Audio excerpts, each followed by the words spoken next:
Bismillahirrahmanirrahim. Assalamualaikum warahmatullahi wabarakatuh.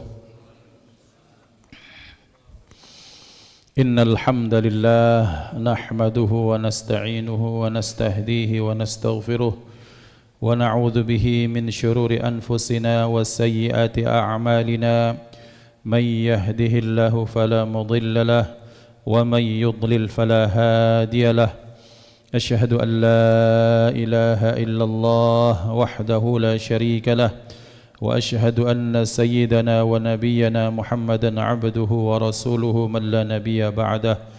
اللهم صل وسلم على سيدنا محمد مفتاح باب رحمة الله عدد ما في علم الله صلاة وسلاما دائمين بدوام ملك الله وعلى آله وصحبه. اللهم رب اشرح لي صدري ويسر لي أمري واحلل عقدة من لساني يفقه قولي.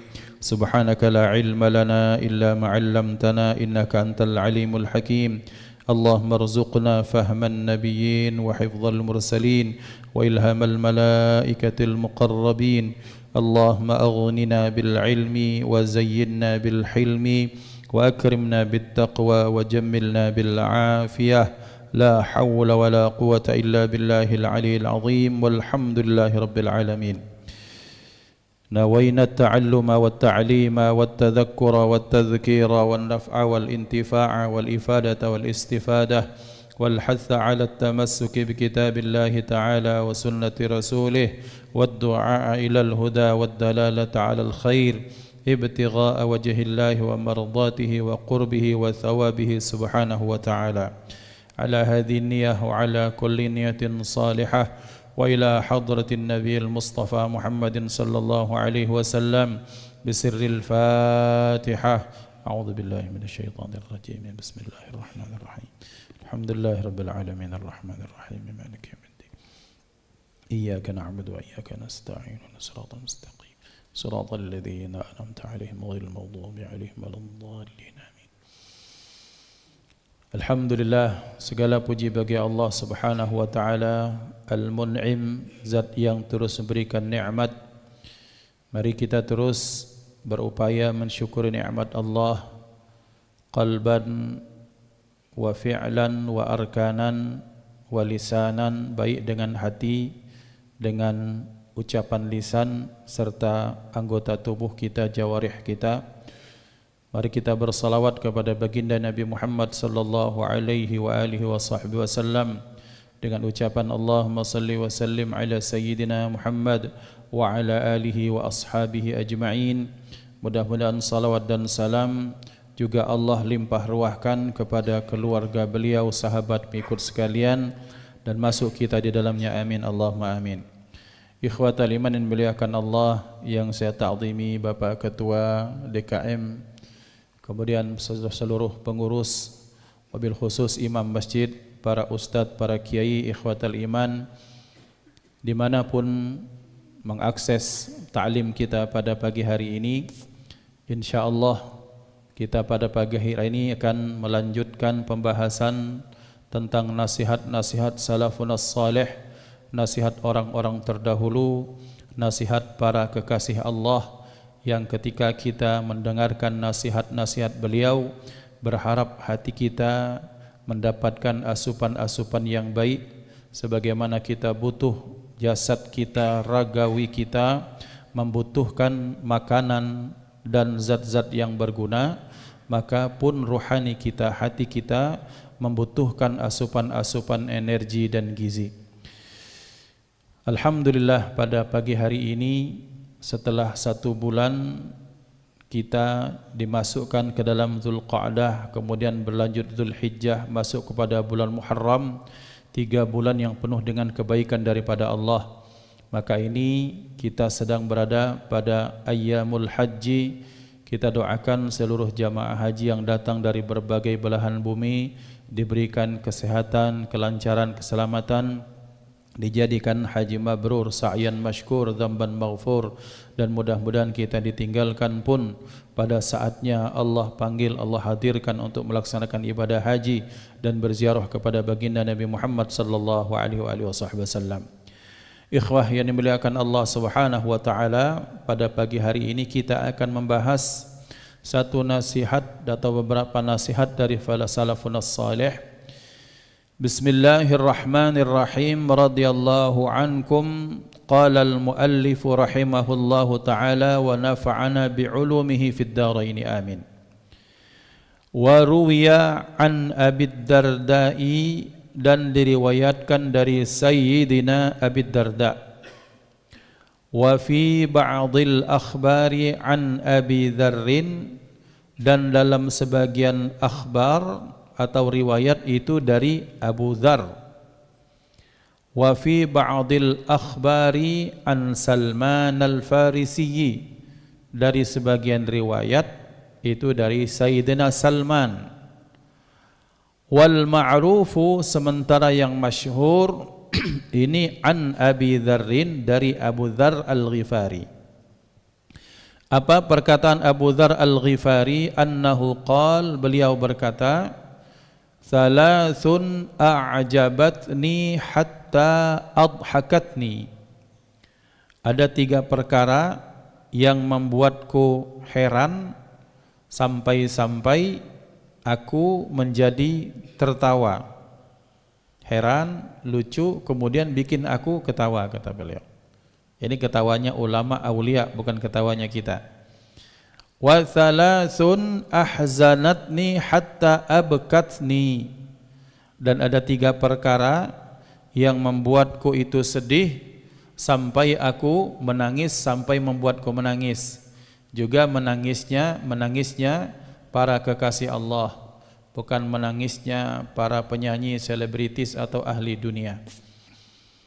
Apa kata beliau? Fa ammas salasatul lati adhakatni, maka adapun 3 perkara yang membuatku tertawa atau membuat aku lucu, kata beliau itu. Fa awwaluha muammilud dunya wal mautu yatlubuhu. Beliau menyatakan yang pertama yang bikin lucu itu muammilud dunya, para pemimpi-pemimpi dunia, para pengagum-pengagum dunia, wal mautu yatlubuhu, sementara kematian itu senantiasa mencari mereka, mencari pecinta atau pengagum dunia. Siapa mereka muammilud dunya? Ya'ni yutilu amalahu wa la yatafakkaru fil mauti, yaitu orang-orang yang yutilu amalahu, cita-citanya terhadap dunia ini panjang sekali. Tulul amal, panjang cita-cita, banyak cita-cita, banyak harapan terhadap dunia. Wa la yatafakkaru fil mauti, sementara dia tidak terfikirkan terhadap kematian. Kemudian yang membuat beliau lucu, kata beliau, yang kedua wasani ghafilun. Yang kedua ghafilun. Ghafilun itu orang yang lalai. Walaysa bimaghfulin anhu, sementara dia itu tidak terlalaikan. Maksudnya perasaannya lalai, tapi ada sesuatu yang tak pernah lalai untuk mencari dia, mengingat dia. Apa? Ya'ni yaghfulu 'anil mauti, yaitu dia lalai daripada kematian. Wa baina yadaihi al-qiyamatu, sementara di depannya ada hari kiamat. Kemudian yang ketiga, kata beliau, yang bikin lucu itu watsalisu, yang ketiga, dhahikun mil'an fihi la yadri Allahu sakhitun alaihi amradin anhu. Orang-orang yang dia tertawa terbahak-bahak, sementara dia tidak tahu ketika dia sedang tertawa apakah Allah sedang ridha atau tidak kepadanya. Nah, 3 hal yang pertama ya ikhwan kita akan bahas ini riwayat maqalah nasihat, banyak versi. Ada yang bilang dari Abu Dzar, ada yang bilang dari Abu Darda, ada yang bilang dari Sayyidina Salman al-Farisi. Tapi dari siapapun itu, maka yang jelas ketika Allah memberikan hikmah pasti hikmah tersebut diberikan memang kepada orang-orang yang berhak mendapatkan hikmah. Hikmah artinya kebijaksanaan, kebaikan, ilmu-ilmu yang luas daripada Allah diberikan kepada orang-orang yang dipilih. Hikmahnya itu satu kata benda, kata benda tunggal, kemudian banyak hikmah itu adalah hikam. Maka kalau kita kenal ada istilah kitab hikam. Apakah hikam Ibnu Athaillah As-Sakandari atau ada hikam Imam Al-Haddad, maka intinya hikmah dikumpulkan jadi hikam. Yang masyhur di Indonesia itu minimal ada dua, yaitu hikam Ibnu Athaillah As-Sakandari, yang kedua hikam Haddadiyah, kitab hikam yang dikarang oleh Imam Abdullah bin Alwi Al-Haddad radhiyallahu taala anhum ajma'in. Tetapi intinya adalah bahwa pesan apapun, kebaikan apapun, kemudian itu dikumpulkan untuk manusia menjadi hikmah, entah dengan bahasa hikmah, entah dengan bahasa nasihat, entah dengan bahasa ibrah atau ibar atau i'tibar. Intinya kita mudah-mudahan bisa mengambil faidah dari yang diberikan ulama kepada kita. Amin Allahumma amin. Yang pertama, kata beliau, ada beberapa hal yang membuatku heran, takjub, kemudian aku bingung sampai jadi lucu dan bikin ketawa. Artinya kita lihat kok lucunya ulama tuh kayak gitu. Kita harus berangkat ya ikhwan, bahwa ada orang yang menganggap sesuatu yang lucu berdasarkan nalar otaknya. Tetapi bagi orang-orang yang sudah dekat dengan Allah, orang yang dalam bahasa sekarang mawas diri, sadar diri, orang yang sudah menjalani lelaku-lelaku hidup, orang yang sudah panjang perjalanannya, perjalanan di sini maksudnya perjalanan hidupnya, tetap kita akan bisa mengatakan kepada siapapun yang perjalanan hidupnya baru 25 tahun, 30 tahun, tentunya tak sebanyak dibandingkan dengan yang sudah 6 sampai 70 tahun. Tentunya sikap hidup, ibrah, pembelajaran yang dapat diambil oleh orang-orang usia 20-30 tahun tetap tidak akan sama, tidak akan sebanyak orang-orang yang sudah hidup lama di muka bumi ini.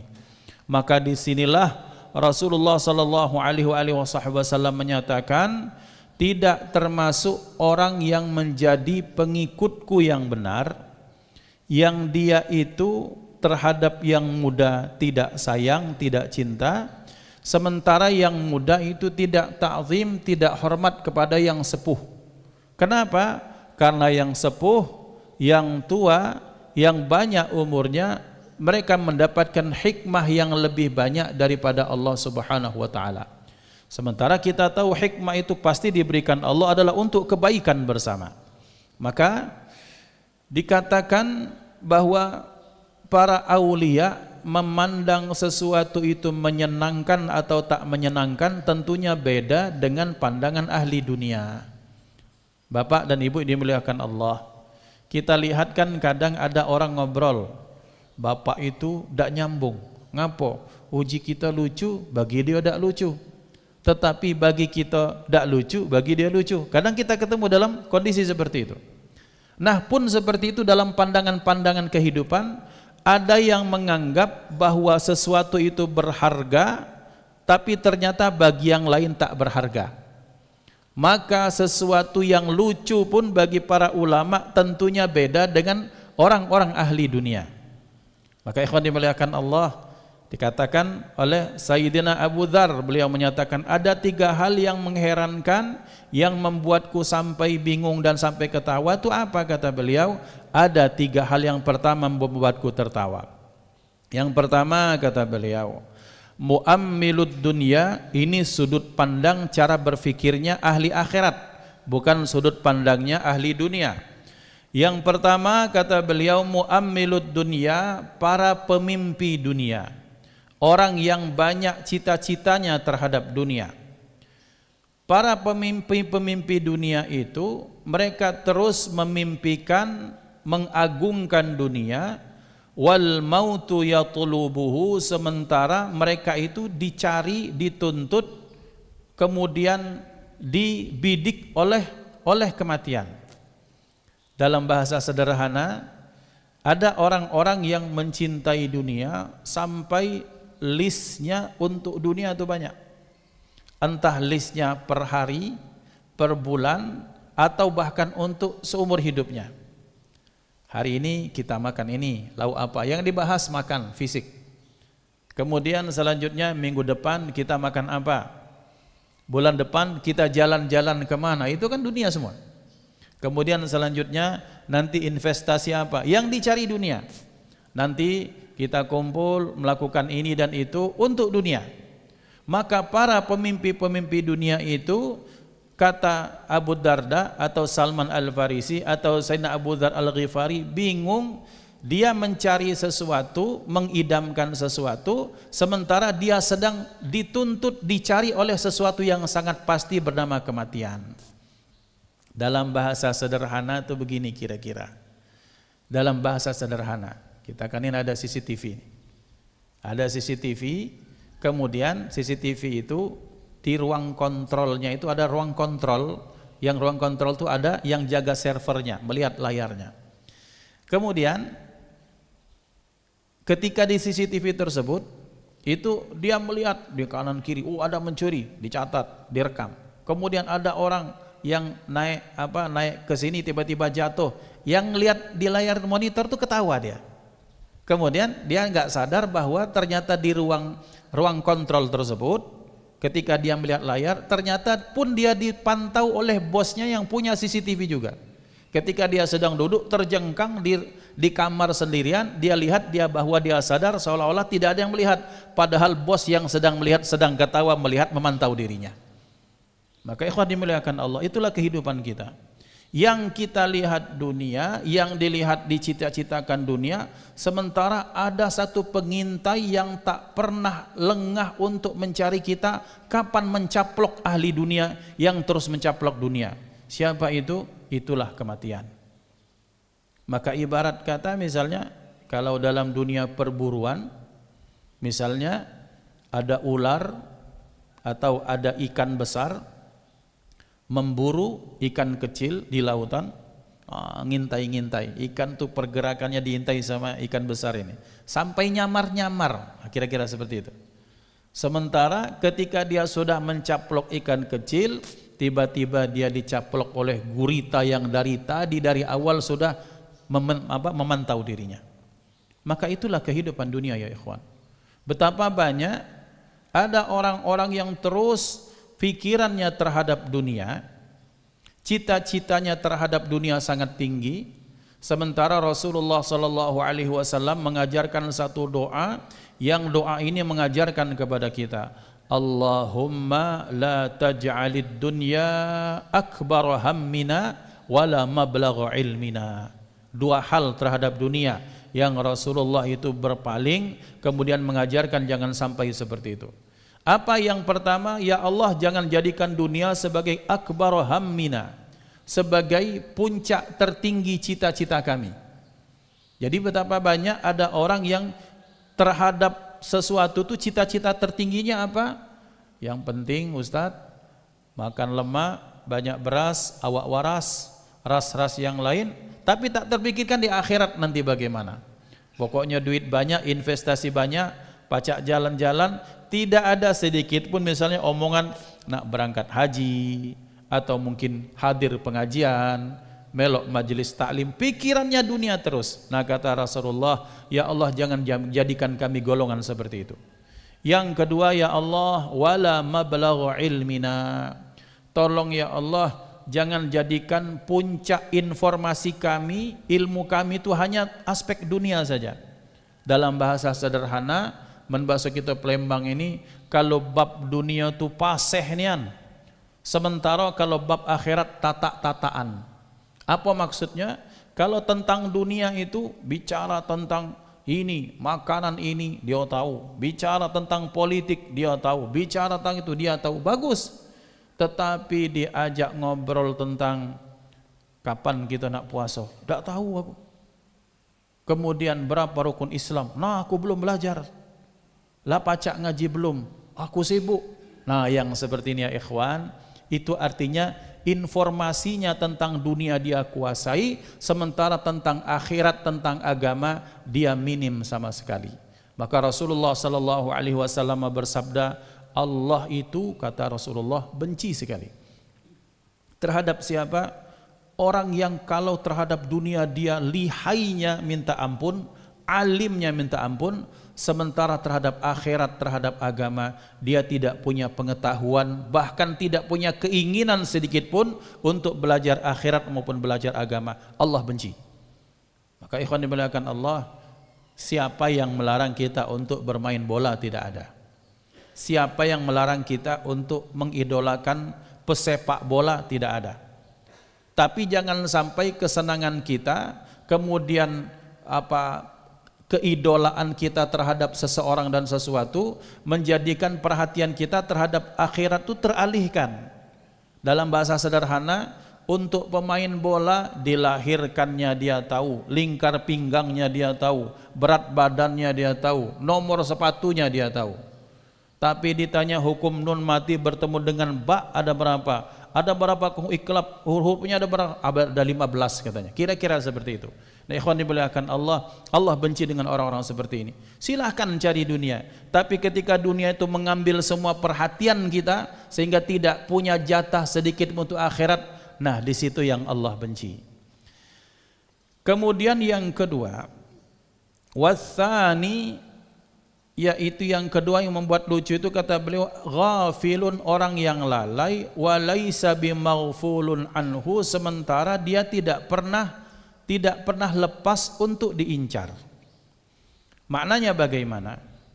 Orang kalau sudah misalnya keseharian sehari semalamnya dia habiskan, ada yang ibadah bagus, tetapi ada juga ketika dia sehari semalamnya dia habiskan 2-3 jam menghabiskan sesuatu, maaf misalnya dengan sesuatu yang lagho, sampai tidak sadar 2-3 jam ternyata sudah habis dipakai hanya untuk ngobrol setengah jam itu normal, tapi kalau sudah 2-3 jam ngobrol apalagi masalah dunia itu sudah tidak normal lagi. Nah, itu kan namanya kelalaian di dalam Islam. Nah, kalau sudah seperti itu, dia tidak sadar dia sedang lalai, sementara saat itu dia sedang dipantau terus. Apa yang memantaunya? Siapa yang menunggunya? Al-qiyamah. Loh, apa hubungannya orang yang lalai dengan kiamat? Ikhwah dimuliakan Allah, sudah sering kita bahas bahwa apapun dan kapanpun kita, apapun yang kita perbuat dan kita ucapkan, maka akhirat merupakan tempat balasan yang pastinya. Sekarang ini balasannya kadang-kadang asli, kadang-kadang palsu. Maksudnya bagaimana? Dalam konteks keduniaan, kemanusiaan, kadang kita ini misalnya ada orang nih yang nyuri ayam, dicuri, ayam mencuri, dia mencuri ayam, satu ekor ayam dijebloskan di penjara 1 bulan. Ada orang mencuri sekitar berapa miliar 1 minggu dengan alasan hukum begini, bapak ini walaupun dia korupsi tapi dia punya jasa yang besar terhadap negara misalnya, sehingga potongannya sekian-sekian, jadinya 1 minggu saja. Kapan itu yang mendapatkan keadilan yang sejati? Di akhiratlah keadilan sejati tersebut. Maka apapun konteksnya ketika kita melakukan sesuatu, entah kita lalai atau tidak lalai, maka akhirat atau hari kiamat sudah menunggu dengan runtutan-runtutannya. Puncaknya apa? Puncaknya ketika amal-amal kita dipertanggungjawabkan di depan Allah Subhanahu wa ta'ala. Bapak-bapak, bagi yang pernah dulu ketika SMP, SMA atau kuliah jadi pengurus, jadi BEM di mahasiswa, mungkin jadi ketua organisasi apa, 1 tahun atau di akhir tahun ketika sudah harus pertanggungjawaban itu, wah, dicecar betul-betul pada muktamarnya, pada mubesnya, musyawarah besarnya itu, dicecar sama teman-teman mahasiswa yang dari lu, tunggu kau, nanti kalau rapat besar kau tunggu, oh itu betul-betul itu. Tapi tetap lewat karena selesai urusan dunia. Tapi kalau sudah di akhirat yang nunggunya kiamat, yang menjadi hakimnya adalah Allah Subhanahu wa taala. Dan kalau sudah seperti itu, maka siapapun yang lalai tak lalai tetap akan menyesal di akhirat. Yang lalai menyesal dengan kelalaiannya, yang tak lalai menyesal kenapa sedikit sekali amalnya ketika di dunia. Kemudian selanjutnya, yang bikin lucu itu kata beliau, aku kok pengen guyon-guyon kepada orang tuh apa? Orang yang sedang tertawa terbahak-bahak, tetapi dia sedang tidak sadar saat dia sedang tertawa. Ketika dia sedang berpoya-poya itu, kata Abu Dzar Al-Ghifari, saat itu dia tidak tahu apakah Allah sedang murka atau tidak kepadanya. Maka ikhwan dimuliakan Allah, disitulah dibutuhkan kita ini harus berhati-hati dan terus mawas diri. Mengapa harus mawas diri? Karena kita ini tidak tahu di belahan bumi yang mana, di bagian waktu yang mana, ketika sedang mengerjakan apa, itu bertepatan dengan rahmat Allah atau sebaliknya bertepatan dengan murka Allah. Maka Al-Imam Ali Zainal Abidin menyatakan, kata beliau, jangan kamu remehkan perbuatan sekecil apapun perbuatan baik, karena kita tidak tahu di bagian perbuatan baik yang mana Allah ridha kepada kita. Dan kata beliau, jangan sekali-kali meremehkan bentuk kemaksiatan kepada Allah, karena kita tidak tahu di bagian mana bagian dari kemaksiatan tersebut yang Allah sedang murka kepada kita. Ada orang, ya seperti yang pernah sering kita bahas, ada orang dalam riwayat dia amal soleh, banyak amal solehnya. Itu di zaman Nabi Isa alaihissalam. Kemudian ketika ditanya Nabi Isa, kenapa, apa yang kau rasakan? Dia dibangkitkan Nabi Isa atas izin Allah, hidup ini orang sudah puluhan tahun mati. Ketika ditanya, ternyata seorang pemuda dibangkitkan. Wahai Nabi Isa, tanya Nabi Isa, lagi apa menbaso kita di dusun ini? Dang tebuang aku. Ngapo, kata Nabi Isa, wahai Nabi Isa, dulu aku ketika hidup aku adalah seorang kuli panggul. Nah ketika jadi kuli panggul ini, satu saat kata beliau, aku dimintai tolong untuk bawa kayu bakar beserta mungkin kita cak bolo atau bambu itu. Tanpa sepengetahuan, tanpa izin sang pemilik, aku ambil sedikit untuk membersihkan gigiku dari sisa makanan. Sampai sekarang aku sedang terbuang gara-gara bendo itu, katanya. Ikhwan dimuliakan Allah, lihat, ternyata perkara kemaksiatan yang kecil ketika berbarengan dengan murkanya Allah, maka disitulah musibah itu akan muncul. Maka dikatakan oleh Abu Dzar Al-Ghifari, aku merasa lucu kepada orang yang sedang tertawa terbahak-bahak, sementara saat itu dia tidak sadar apakah Allah sedang murka kepadanya atau tidak. Ya Allah, ikhwan dimuliakan Allah, berarti kita ini dipantau terus sama Allah Subhanahu wa taala. Sedang sholatkah kita dipantau, sedang kita berfoya-foya, sedang senang-senang pun kita sedang dipantau Allah Subhanahu wa taala. Bedanya adalah ada orang yang sedang sadar dia sedang dipantau atau tidak oleh Allah, sementara betul-betul ada yang dia tenggelam dalam kemaksiatan dan dia tak sadar. Kapan sadarnya? Terus dikatakan bahwa kematian itulah yang menjadi penyebab dia sadar. Baru sadar, oh selama ini banyak kebaikan yang dilewatkan. Selanjutnya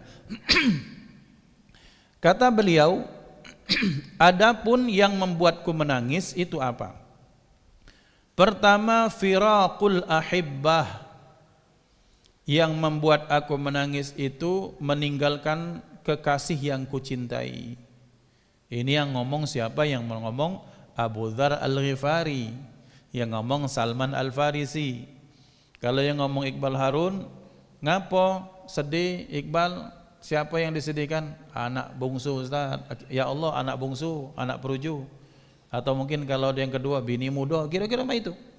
Apa? Mobil baru. Ya aku nyempacak, jangan dulu mati kayak Allah. Masih baru seminggu baru beli mobil, baru lunas. Masih sedang sayang-sayangnya. Tapi kalau sahabat, firaqul ahibbah, yang dicintai itu siapa? Yang mereka sangat tidak ingin berpisah dengan baginda Nabi Muhammad sallallahu alaihi wasallam. Bikin aku sedih, kata Abu Dzar Al-Ghifari. Maka bapak-bapak, di Madinah itu banyak sahabat yang menetap, tapi ketika Rasulullah sallallahu alaihi wasallam menghadap Allah Subhanahu wa taala, maka banyak yang berpencar untuk apa? Satu, untuk mendakwahkan agama Allah, mendakwahkan agama Rasulullah. Yang kedua, dak tahan Bapak dan Ibu.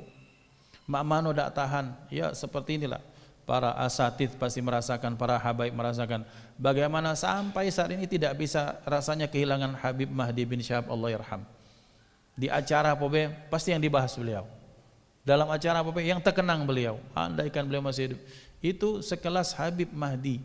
Bagaimana sahabat dengan Nabi Muhammad sallallahu alaihi wasallam. Dengar azan, yang azan kemudian terkenang dengan Nabi. Salat yang imam kok Abu Bakar yang imam, mestinya Nabi. Kemudian duduk di pojok sana, mestinya ada taklim Nabi. Ketika berangkat ke pasar, kadang-kadang ketemu dengan Nabi. Kemudian kami jalan ke pekuburan, lewat kemana? Di situ ada Nabi. Nabi Muhammad dalam keseharian mereka tiba-tiba tidak ada lagi. Itu sedihnya minta ampun sahabat. Daripada aku stres merindukan seseorang yang kami cintai. Akhirnya mereka kemana-mana untuk dakwah dan juga menpacak. Tak usah nak terkenang dengan Nabi, walaupun tak mungkin. Nah ini ya ikhwan dimulakan Allah, kekasih dengan kekasih. Maka kata Abu Dzar, yang paling berat itu yang membuatku menangis tiap hari, firaqul ahibbah, berpisah dengan kekasih yang dicintai. Yang kedua, haulul muttali'i, yakni nuzulul mauti.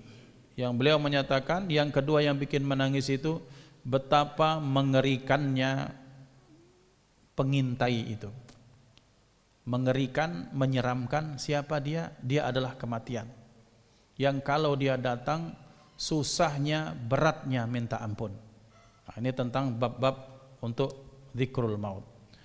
Kemudian selanjutnya kata beliau, yang membuat aku sedih, membuat aku nelongso, kalau kata orang Jawa, al-wuqufu baina yadayillahi.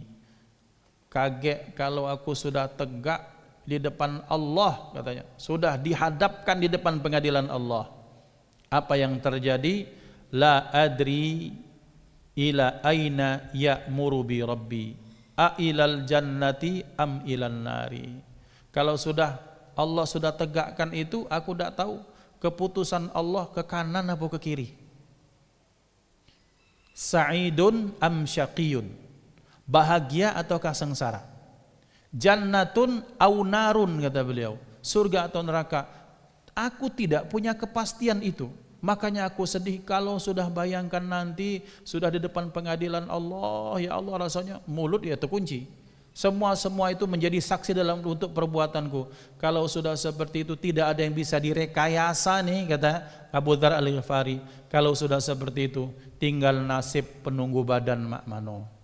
Apakah Allah berkenan merahmati aku dengan surganya, atau Allah meletakkan aku dalam daerah keadilannya, yaitu nerakanya Allah Subhanahu wa taala. Maka ikhwan dimuliakan Allah, tiga hal ini yang mestinya oleh al-faqir dan kita semua untuk terus difikirkan, diingat-ingatkan bahwa sesungguhnya kita ini nonton TV, nonton CCTV, melihat tingkah laku orang, padahal kita sedang dipantau oleh malaikat.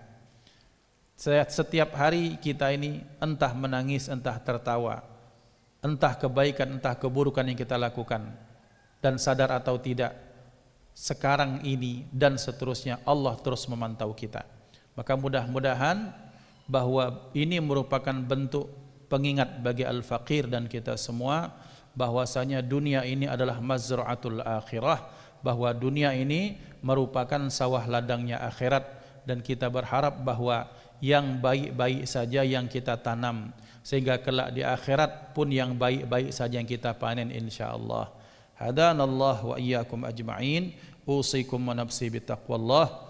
Dipersilahkan jikalau ada diskusi atau tukar pikiran pertanyaan, mari diaturi, tafadhal mashkuran. Kalau ada nak bertanya, kalau tidak kita menunggu isyraq atau syuruq biiznillah.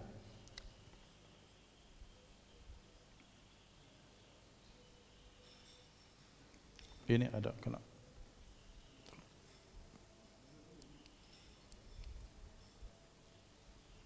Cak kurang ini deh.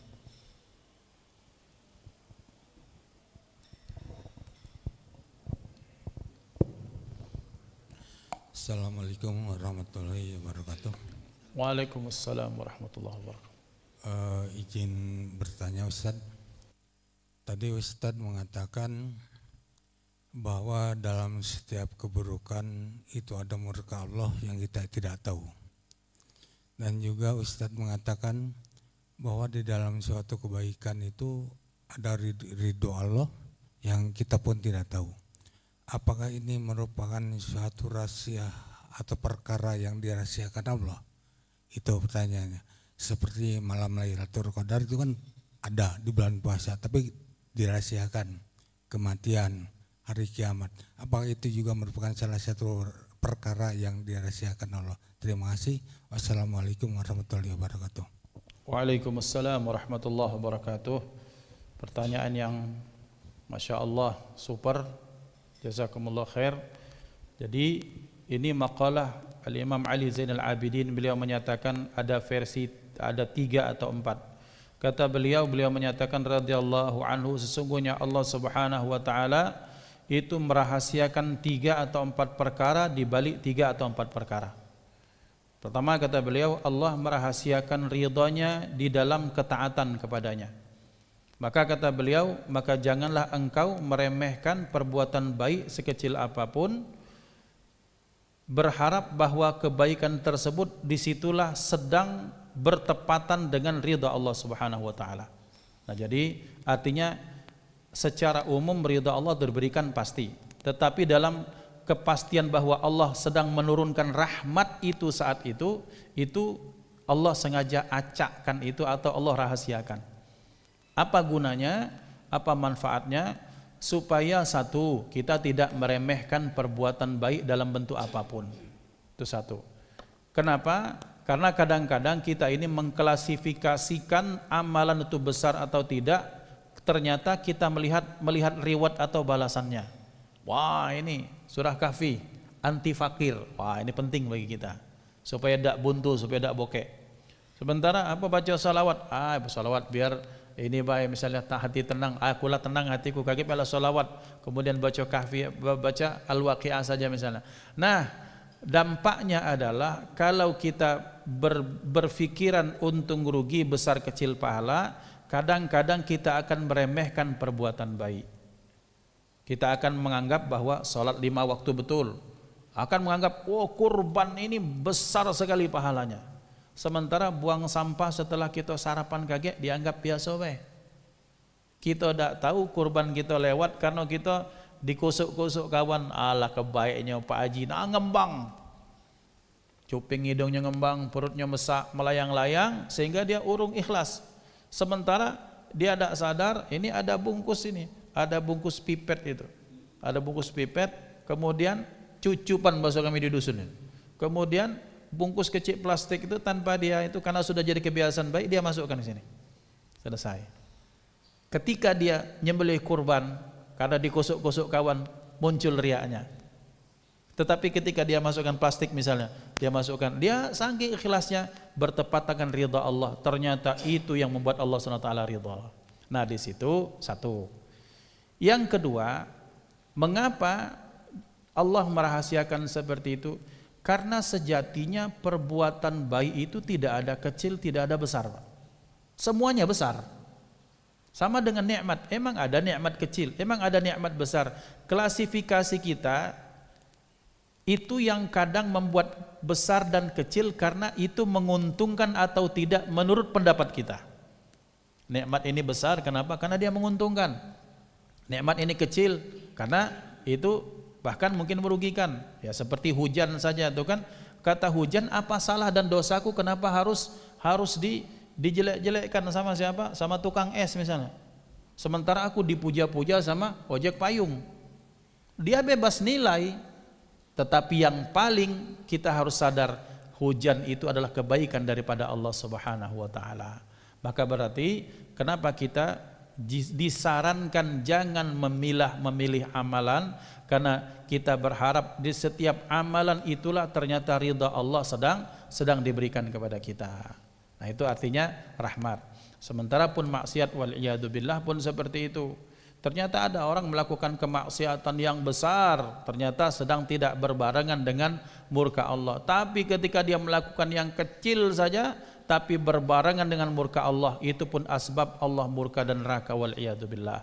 Maka berarti dampaknya hikmahnya supaya kita tidak meremeh-remehkan perbuatan maksiat, karena sejatinya kalau kata ulama, kata orang para kekasih Allah, ketika engkau sadar terhadap siapa engkau berbuat maksiat, maka seluruh maksiat itu menjadi besar. Ngapa maksudnya? Kadang-kadang cuma maling jambu sih kok Ustaz, cuma maling jambu sih kok.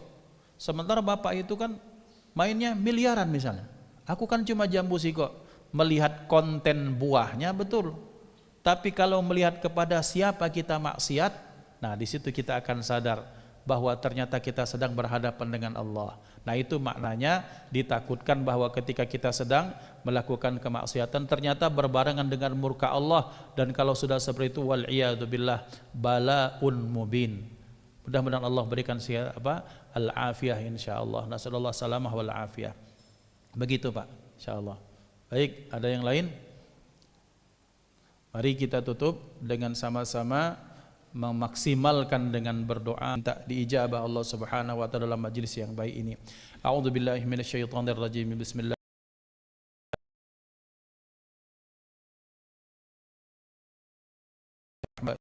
wa afiyatil absari wa dhiyaiha wa qutil arwahi wa ghidaiha wa ala ahli wa أجمعين. اللهم اجعل جمعنا هذا جمعا مرحوما وتفرقنا من بعده تفرقا معصوما ولا تجعل فينا ولا منا ولا معنا شقيا ولا محروما. اللهم اهدنا بهداك واجعلنا ممن يسارع في رضاك ولا تولنا وليا سواك ولا تجعل من خلف أمرك وعصاك وحسبنا الله ونعم الوكيل. اللهم ارزقنا حج بيتك الحرام وزيارة نبينا محمد صلى الله عليه وسلم عام بعد عام بلا تعب ولا مشقة ولا أذية ولا بلية بجاه النبي وبحق النبي خير البرية. اللهم اجعل حجهم حجا مبرورا وسعيهم سعيا مشكورا وذنبهم ذنبا مغفورا وتجارتهم تجارة لن تبور. يا عالم ما في الصدور أخرجنا وإياهم يا الله من الظلمات إلى النور. ربنا آتنا في الدنيا حسنة وفي الآخرة حسنة وقنا عذاب النار. وصلى الله على سيدنا محمد وعلى آله وصحبه وسلم والحمد لله رب العالمين. Kita tutup dengan kafaratul majlis. Subhanallah bihamdihi subhanakallah wa bihamdika asyhadu an la ilaha illa anta astaghfiruka wa atubu ilaik. Assalamu alaikum warahmatullahi wabarakatuh.